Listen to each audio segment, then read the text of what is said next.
Hi.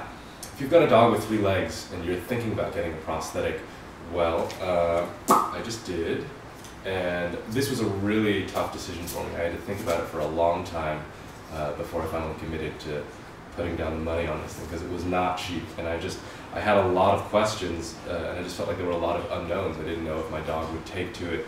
I didn't know if he might be in pain, and there'd be really no way for me to tell. And I haven't had it that long yet, but I thought I might be able to share some of the insights and the things that I've discovered along the way, and also to show you guys a little bit about how the training process has been going. So part of it is that when I received the device, it came with this little packet. It's full of literature about what to expect, what the wearing schedule should be like, sort of how to gradually break your dog in to wearing this thing full time, little activities to train with the dog, and the importance of finding an animal physical therapist, someone who's certified to help dogs through this process.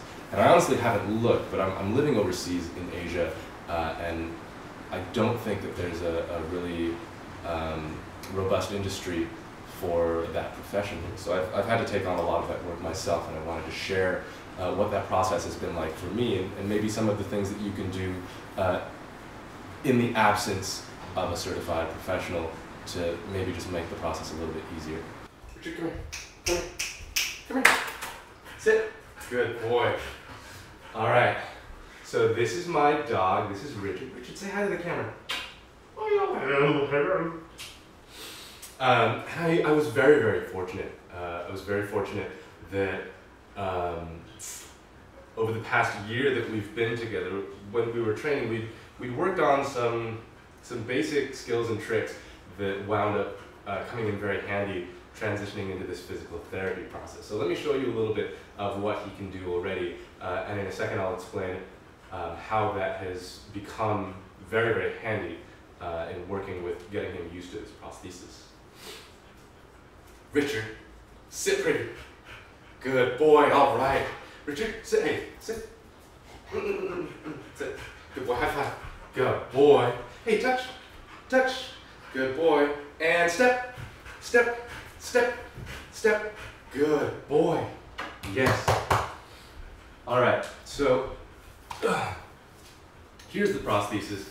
It took me a little while to figure out how to get it on smoothly, but Richard, good boy, yes, yes. So I feel pretty good about the fact that he tends to offer his arm when I put it out. It makes me feel confident, at least, that he doesn't hate it. So here's where those tricks come in handy. Early on in the process, it seems really important just to get him to bear weight on the prosthetic, or to be moving that muscle to begin with. So sometimes I'll have him, oh, not yet, Richard. Sometimes I'll have him high five, Richard. Good boy. And that requires him to lean a little bit of weight on this thing as he gets himself up. Touch, touch, touch. Good boy. And with the touching, I mean, I really originally started a little bit slower, a little bit closer to his face. Richard, touch, touch. And as you move your hand further out, what that will do is force him to lean over this way a little bit to reach your hand. Good boy, good boy. And that will really begin the process of building that muscle back as he bears more and more weight on it. The next big step, I think, is getting him standing up with it. And in that process, really reacclimating him to walking.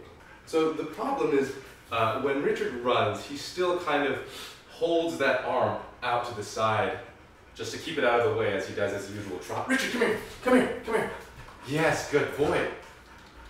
And it's going to be a very long process, sort of training that out of him. So what I'll do is I'll get him up. Richard, up. Good boy. Stay, stay. Good boy. All right. There you go. So I'll get him up, and then I'll try to lure him forward very, very gradually, very slowly. Richard, up. Good boy. Come on. Good boy, yes, yes. And so you see what he did there. He didn't bring this stump forward naturally past his good leg the way that a dog the way an unamputated dog would. He just brought it to the level of his foreleg. So he does this walk where he advances and then meets the good leg, and then advances with the good leg and then meets it. Richard, come here. Come here. Good boy. Come. Good boy, yes. So sometimes he'll get it. And I try to make sure to give him a lot of verbal feedback when he does that. Richard, come. Good boy. Come. Good boy, yes, very good. Good job, Richard. But even that has taken a little while to work up toward. One of the things that I've done is, Richard, come here. Richard, come here. Come here. Shh. Richard, come here. All right, good boy. Good boy. So one of the things that I've done with him, again, just to get him used to bearing weight on this stuff. No, Richard, sit. Hey, come on. Richard, sit up. Richard, sit up. Oh, careful, careful. Sit. Good boy. Ooh, yes, good dog. So one way that I've tried to get him to bear weight on the stump, stay, is I'll bring this stump forward with my hand, and I'll very gently place my foot down in front of his good paw, and I'll bring a treat for him.